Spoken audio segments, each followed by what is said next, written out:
Hello viewers, সকলকে শুভেচ্ছা। Melbourne C মিউজিয়ামের উপর আরেকটি ভিডিও নিয়ে এলাম। অস্ট্রেলিয়ার মেলবোর্নে অবস্থিত মেলবোর্ন সি মিউজিয়াম একটি বিশ্বমানের জাদুঘর, যেখানে প্রকৃতি, বিজ্ঞান, ইতিহাস, সংস্কৃতি এবং প্রাণীজগতের অসংখ্য নিদর্শন সংরক্ষিত আছে।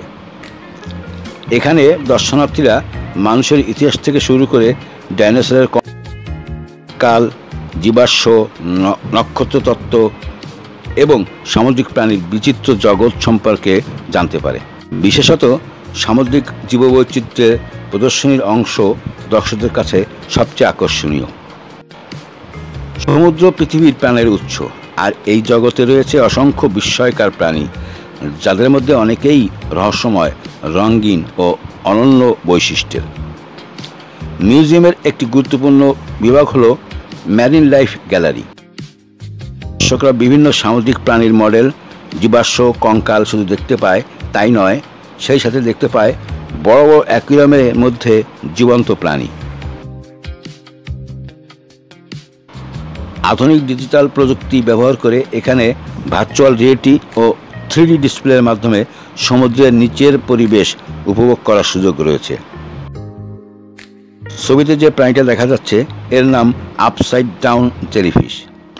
এরা সাধারণ জেলিফিশের মতো সাঁতার কাটে না, বরং উল্টো হয়ে সমুদ্রের তলদেশে শুয়ে থাকে। এদের সাধারণত গভীর নোনা পানির লেগুন, ম্যানগ্রোভ বা প্রবাল প্রাচীরে দেখতে পাওয়া যায়। এরা মাঝে মাঝে পানিতে বিষাক্ত মিউকাস ছাড়ে, যা মানুষের ত্বকে জ্বালাপোড়া সৃষ্টি করতে পারে।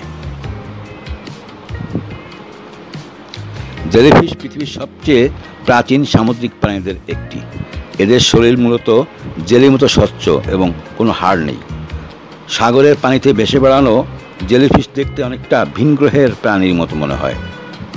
এদের শরীর 95% বেশি পানি দিয়ে গঠিত।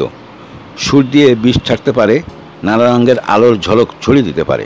সমুদ্রের গভীরে হাজারো প্রজাতির রঙিন মাছ পাওয়া যায়। লাল, নীল, হলুদ, বেগুনি রঙের এই মাছগুলো যেন জীবন্ত শিল্পকর্ম।